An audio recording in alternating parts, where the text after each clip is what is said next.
buod ng Bidasari, Ipikong Mindanao. Ang Ipikong Bidasari ng Kamindanawan ay nababatay sa isang romansang malay. Ayon sa kanilang paniniwala, upang tumagal ang buhay ng tao, ito'y pinaalagaan at iniingatan ng isang isda, hayop, halaman o ng punong kahoy. Ang kaharian ng Kimbayat ay naliligalig dahil sa isang dambuhalang ibon. Ang ibong ito ay mapaminsala sa mga pananim at maging sa buhay ng tao. Ang ibong ito ay ang ibong Garuda. Kapag dumating na ang Garuda, mabilis na nagtatakbuhan ang mga tao upang magtago sa mga yungib. Takot na takot sila sa ibong Garuda pagkat ito'y kumakain ng tao. Sa pagtatakbuhan ng mga tao, nagkahiwalay sa pagtakbo ang sultan at sultana ng Kimbayat. Ang sultana ng Kimbayat ay nagdadalang tao noon. Sa laki ng takot ay naisilang niya sanggol na babae sa may tabi ng ilog.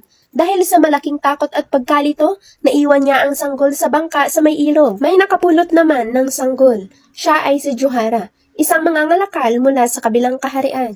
Kanyang pinagyaman at iniuwi sa bahay ang sanggol. Itinuring niya itong anak. Pinangalanan nila ang sanggol ng Bidasari. Habang lumalaki si Bidasari ay lalo pang gumaganda. Maligaya si Bidasari sa piling ng kanyang nakikilalang magulang. Sa kaharian ng Indrapura, ang Sultang Mungendra ay 2 taon pa lamang kasal kay Lilasari. Mapanibughuin si Lilasari, natatakot siyang umibig pa sa ibang babae ang sultan. Kaya, lagi niyang tinatanong sa sultan kung siya ay mahal nito. Nasasagutin naman ng sultan ng mahal na mahal ka sa akin. Hindi pa rin nasisiyahan ang magandang asawa ng sultan. Kanyang tinanong na minsan sa sultan, hindi mo kaya akong malimutan kung may makita kang higit na maganda kaysa sa akin? Ang naging tugon ng sultan ay, kung higit na maganda pa sa iyo, ngunit ikaw ang pinakamaganda sa lahat.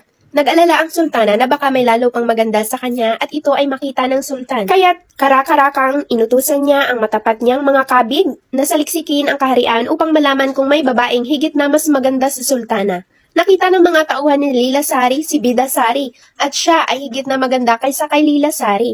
Inaniyahan ng sultana si Bidasari sa palasyo upang di umano ay gagawing dama ng sultana. Ngunit pagsapit doon, si Bidasari ay lihim na ikinulong ni Lilasari sa isang silid at doon pinarurusahan.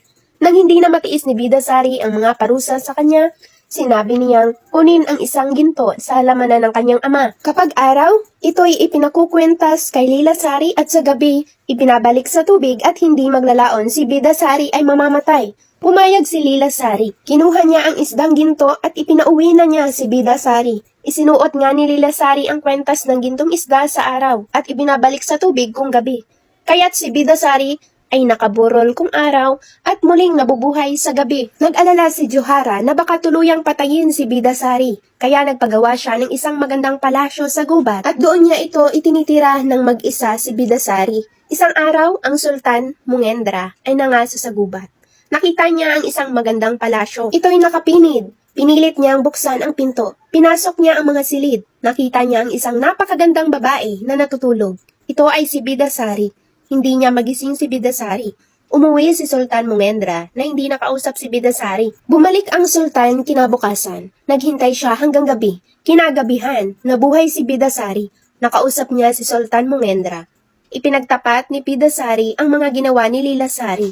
Galit na galit ang sultan. Iniwan niya si Lilasari sa palasyo at agad niyang pinakasalan si Bidasari. Si Bidasari na ang naging reyna. Samantala, pagkaraan ng maraming taon, ang tunay na mga magulang ni Bidasari ay matahimik nang naninirahang muli sa Kimbayat. Nagkaroon pa sila ng isang supling. Ito'y si Sinapati.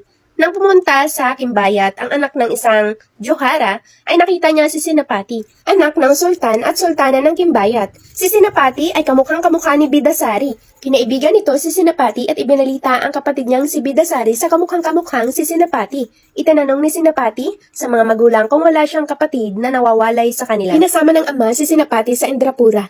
Nang magkita si Bidasari at Sinapati, ay kaupuan sila ng ilahas dahil sa silang dalawa ay magkamukhang magkamukha. Natunton ng sultan ng Kimbayat ang nawawala niyang anak na si Bidasari. Nalaman ng sultan ng Indrapura na ang kanyang pinakasalang si Bidasari ay isa palang tunay na prinsesa. Thank you for listening mga kabinibini. Dito na po nagtatapos